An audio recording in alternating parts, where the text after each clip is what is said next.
सासू ख्रिश्चन, नवरा ब्राह्मण, बाप मराठा, आई दुसरी असं कॉकटेल घर. भाजपा आमदार गोपीचंद पडळकरांची नाव न घेता शरद पवार कुटुंबियांवरती गलिच्छ भाषेत टीका. मीरा रोडमध्ये मराठी माणसाचा विराट मोर्चा. जमावाच्या आक्रोशानंतर पोलिसांची मोर्चाला परवानगी. मनसे ठाकरेंची सेना एकीकरण समितीचा सहभाग.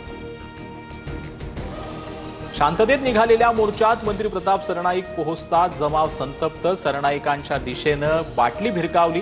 जनतेच्या रोषामुळे सरनाईक माघारी. पक्षातला कोणीही माध्यमांशी संवाद साधू नका. मला विचारल्याशिवाय माध्यमांशी संवाद नको. 2 दिवसात राज ठाकरेंचा दुसऱ्यांदा आदेश. सरन्यायाधीश भूषण गवईंचा महाराष्ट्र विधिमंडळातर्फे सत्कार. संविधान रक्तहीन क्रांती निर्माण करण्याचं साधन. सोहळ्यात गवईंचं विधान. न्यायदानात तटस्थपणाची ग्वाही. भूषण गवई सुप्रीम कोर्टाचं मुख्य न्यायाधीश पद सोडतील तेव्हा एक इतिहास रचलेला असेल. मुख्यमंत्री देवेंद्र फडणवीसांकडून गवईंच्या कार्यावरती त्यांचं कौतुक केलेलं आहे. जनहितासाठी घेतलेल्या निर्णयांची सांगितली आठवण. विरोधी पक्ष नेतेपदाच्या निवडणुकीवरून विरोधक आक्रमक. सरन्यायाधीशांच्या सत्कारावेळी विरोधी पक्ष नेत्याची खुर्ची रिकामी. भव्या नेत्यांकडून सरन्यायाधीश गवईंना पत्र. सर्व जागा लढवायच्या हिशोबानंच कामाला लागा. परिस्थितीनुसार युतीबाबत मित्रपक्षांशी बोलून निर्णय घेऊ.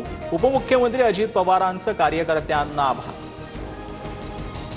आमदार सुरेश धस यांच्या मुलाच्या गाडीची दुचाकीला धडक. अपघातात दुचाकी स्वार नितीन शेळकेचा मृत्यू.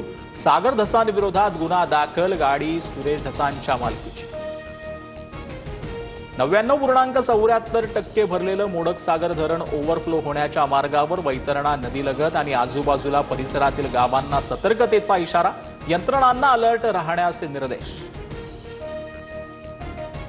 विनाअनुदानित शाळांच्या शिक्षकांचं आझाद मैदानावर आंदोलन. 70,000हून अधिक शिक्षकांचा. आमदार रोहित पवारही सहभागी.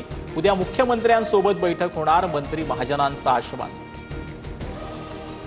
गिरणी कामगारांच्या घरासाठी संयुक्त लढा समितीची उद्या आझाद मैदानात सभा. मवियातून उद्धव ठाकरे, पृथ्वीराज चव्हाण तर मनसेकडून बाळा नांदगावकर उपस्थित राहणार. मोर्चाला परवानगी नाकारल्यानंतर सभा होणार. दक्षिण मुंबईतील कर्णाक पूल आता सिंदूर नावानं ओळखला जाणार. मुख्यमंत्री फडणवीसांच्या हस्ते 10 जुलैला पुलाचं लोकार्पण. दोन्ही उपमुख्यमंत्री उपस्थित राहणार. पंतप्रधान नरेंद्र मोदींना ब्राझीलचा सर्वोच्च सन्मान. ब्राझीलच्या राष्ट्रपतींकडून मोदींचा गौरव. हा सन्मान भारत आणि ब्राझील मैत्रीचं प्रतीक. मोदींची प्रतिक्रिया.